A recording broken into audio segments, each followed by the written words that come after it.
Hello everyone, what we're looking at today is a 1924 Atwater Kent 10A model 4550 breadboard radio, and this is a sister breadboard radio to the 4560, which is exactly the same with black canisters as opposed to brown ones.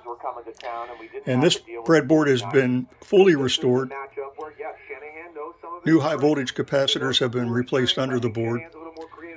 2 audio transformers have been replaced inside the 3-tube TA unit, and 2 more transformers have been added to support Bluetooth, which is what you're listening to right now. So this radio is connected to a Burns speaker right here, and it is also connected to an ARBE3 power supply.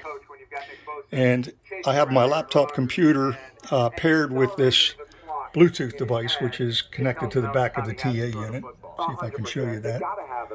And if I pull that off, we're listening to digital Bluetooth right now, but if I pull this out, it defaults back to the original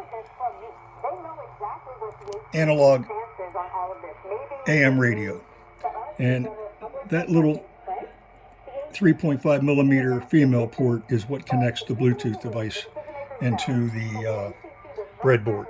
And with it disconnected, it goes back to the default radio that was playing AM the way it was designed to work.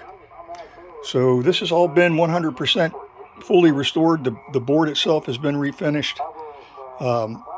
New vernier washers have been put inside the tuning capacitor, the tuning condensers, and that allows fine tuning of the AM band.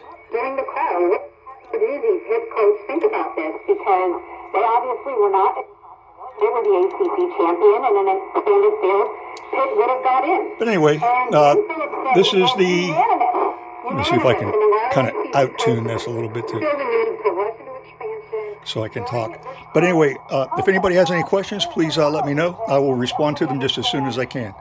But here it is, 1924 Atwater Kent 10A model 4550.